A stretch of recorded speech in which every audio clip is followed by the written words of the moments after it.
In 2005, a group of men dug a tunnel, not through dirt, but through solid concrete, steel, and 3 feet of reinforced bank vault floor.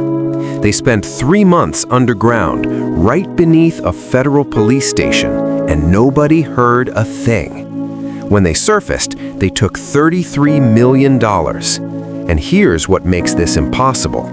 To this day, less than 10% has ever been recovered. The rest vanished into thin air. Or did it? Fortaleza, August 2005. Banco Central do Brasil, the central bank of Brazil. Not a regular branch, but a regional vault holding old currency awaiting destruction. The building sat on Rua 25 de Marzo, a busy commercial street. Above it, apartments, shops, restaurants. Below it, something nobody expected. The vault held 160 million reais, roughly 70 million USD, in used banknotes. The security was impressive. Reinforced concrete walls, motion sensors, cameras, armed guards. But it had one vulnerability: the floor. Nobody thought to guard what was underneath. The house was perfect, 3 blocks from the bank, abandoned with a basement. The gang, police would later identify 25 people involved, posed as a landscaping company. They bought a grama sintética business, synthetic grass, perfect cover for moving dirt. For 3 months they dug. The tunnel was 78 meters long, longer than a football field. It was 70 centimeters wide, just enough for a man to crawl. They installed lighting, ventilation, wood paneling. It had its own air conditioning system. The engineering was military grade. Some investigators believe they hired former mining engineers, possibly from the Carajás iron mines. Every day, trucks carried away landscaping materials. Every night, they dug closer to the vault. Weekend of August 6th through 7th, 2005. The vault was closed. The gang had one advantage. They knew the schedule. They knew when the weekend guard shift changed.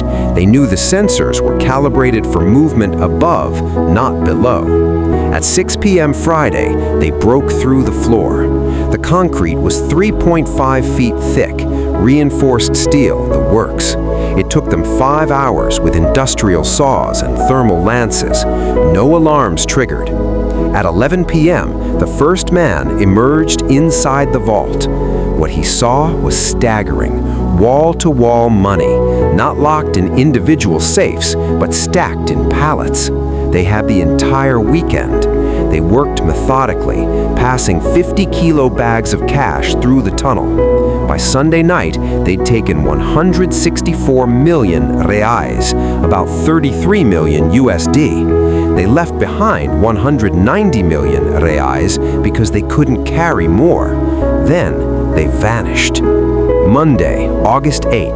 The vault supervisor arrives at 8 a.m. He notices something immediately. The vault door is closed, but the seal is different. He opens it. The scene defies comprehension. The floor has a crater in it. Money is scattered everywhere. Millions left behind because the thieves ran out of time or space. The initial estimate was 6 million reais stolen, then 30 million, then 50. The final count, 164 million reais, the largest bank robbery in Brazilian history, and the most embarrassing. The tunnel emerged 350 meters away, directly beneath a police station. The gang had dug under the cops' feet for 3 months, and nobody noticed. The investigation, Operation Centipede, was massive, but the gang had planned their exit as carefully as their entrance. They'd spent months laundering the money before the heist even happened. Property, cars, businesses, offshore accounts. The leader was identified, Antonio Jusivan Alves dos Santos, known as Alemão, the German, a career criminal with a genius for logistics. They arrested him in October 2005, hiding in a luxury apartment. But the money? Gone. They caught 25 people, recovered 8 million reais.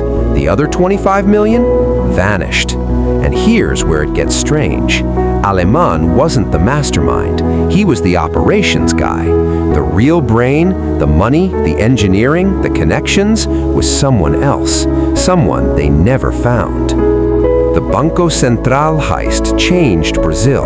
The bank's president resigned. The security chief was fired. The building was sold. It became a shopping mall. But the money? Theories abound. Some say it's buried in the Amazon, waiting for the heat to die down. Others claim it funded drug cartels, that the heist was never about money, it was about laundering cartel cash through the theft. The most persistent theory, the real mastermind was a politician or a banker, someone with inside knowledge of the vault schedules and censor blind spots. Alemão died in prison in 2015, taking secrets with him. The tunnel was filled with concrete. The case was officially closed in 2018, but $25 million never reappeared. In a country where a police officer earns $500 a month, that's enough to buy silence forever. 20 years later, the Fortaleza tunnel remains the gold standard for heists. It inspired movies, books, copycats.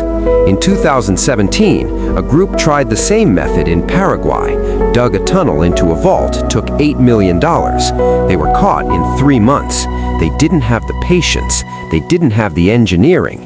They didn't have whatever the Fortaleza gang had: discipline, inside knowledge, or protection from powerful people who wanted them to succeed. The money is still out there. Maybe. Or maybe it was never about the cash. Maybe the real theft was proving that the system, the banks, the police, the government, could be beaten by 25 men with shovels and 3 months of patience. In that sense, they stole something more valuable than money. They stole certainty. And nobody's gotten that back.